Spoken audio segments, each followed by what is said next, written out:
The Federal Reserve System adds another inflationary layer to an already unstable banking system. For example, if the central bank has $100 worth of gold reserves in its vaults and a 10% reserve requirement, it can print up $1,000 of new notes and deposits, which become the reserves of the commercial banks. The commercial banks take this $1,000, and if they're required to hold 10% again in reserve, they can multiply the $1,000 into $10,000 through fractional reserve loans. So an inverted pyramid is created with $100 worth of gold or real money at the bottom and $10,000 of inflated paper money at the top. As this $10,000 in new paper money circulates in the economy, it drives prices up, therefore reducing the buying power of ordinary citizens.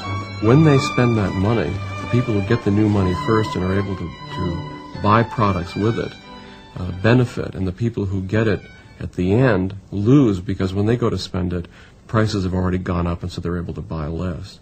And so there's a transfer of wealth and of power from some segments of the economy to others because of the actions of the central bank. And basically those who benefit are the government itself, big banks, and government contractors, and anybody who's closely associated with the federal government.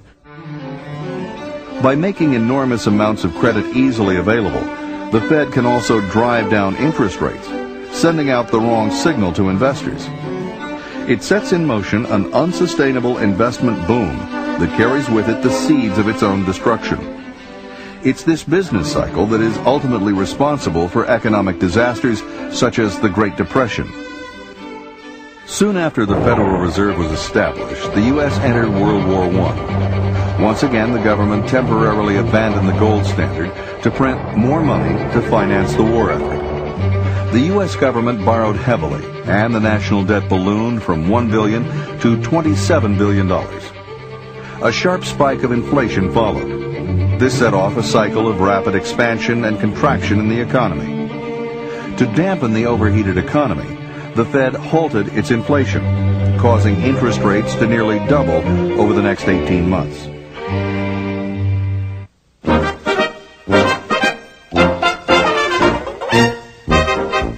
By 1921, the market began to recover. New technology helped to increase productivity.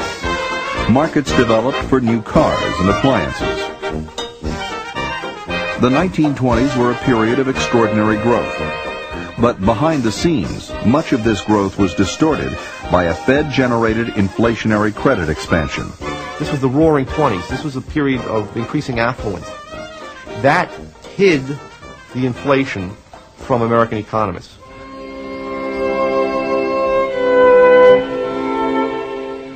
The Fed-generated bubble burst in the Wall Street crash of October 1929.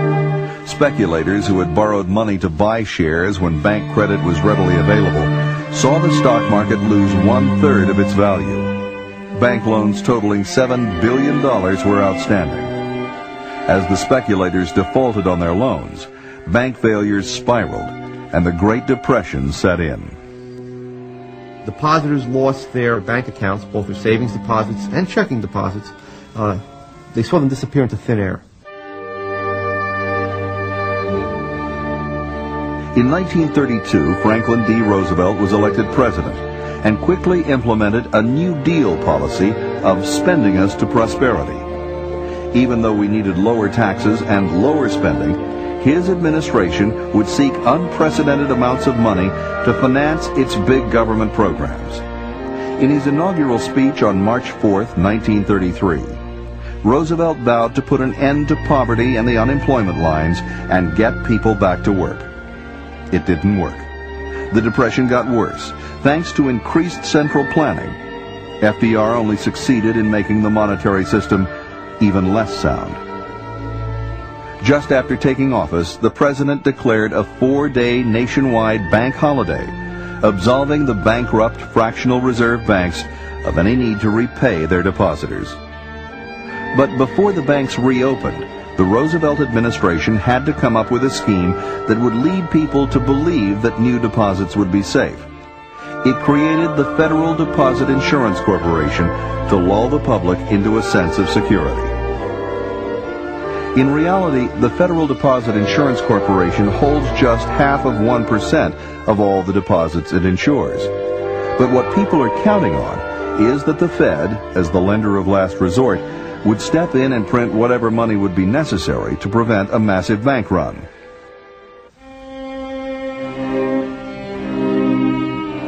By the mid-1930s, control of the Fed by the New York bankers was drawing to a close. The Morgan era ended when President Roosevelt, who was no friend of the Morgans, appointed Mariner Eccles as its governor. Eccles, a Republican from Utah, moved the activities of the Open Market Committee to Washington. President Roosevelt was on hand for the dedication of a new $3.5 million building to house the Fed. I dedicate this building today to progress toward the ideal of an America in which every worker will be able to provide his family at all times with an ever-rising standard of American comfort. 1933 also marked the beginning of the end for the gold standard. There was no end to Roosevelt's appetite for spending on such New Deal programs as the gigantic $13 billion Tennessee Valley Authority, which flooded vast areas of productive farmland to provide government-subsidized electricity. The Works Progress Administration, which spent $11 billion on make-work jobs and pork-barrel public works.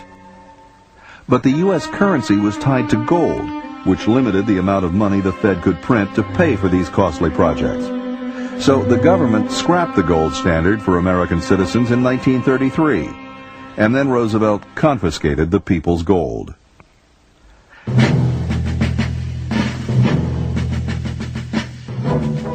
As in World War I, the warring parties in the Second World War abandoned the gold standard to finance the war with central bank-generated inflation.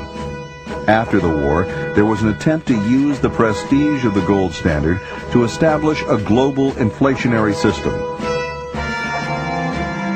The world's financial leaders met at Bretton Woods in New Hampshire under the direction of the famous economist John Maynard Keynes. Their idea was to set up a new international monetary system that would have both gold and inflation.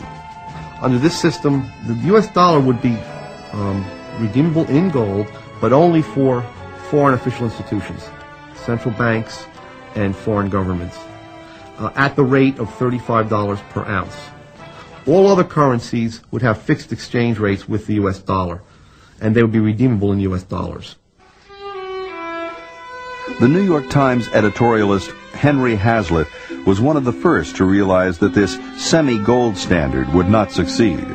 Even from the very beginning, it was doomed to failure, and this very outstanding journalist at that time, Henry Hazlitt, predicted it wouldn't work, because he says the temptation will always be that the government will print more money because they will accept these dollars and they won't demand the gold, and they won't hold the government in check. And he was absolutely right.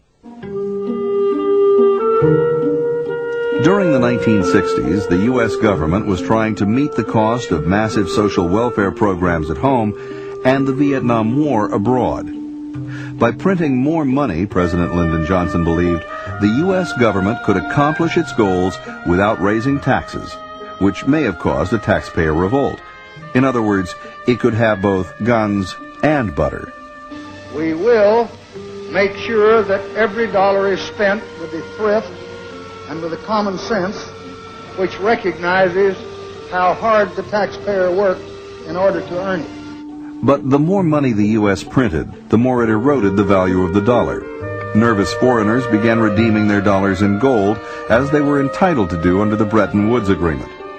After paying out billions in gold, the U.S. was left with $36 billion worth of outstanding debt to foreign creditors and gold reserves worth just $18 billion. When we are successful, and we will be, we have a real chance at this new world order. This is the end for you, my master.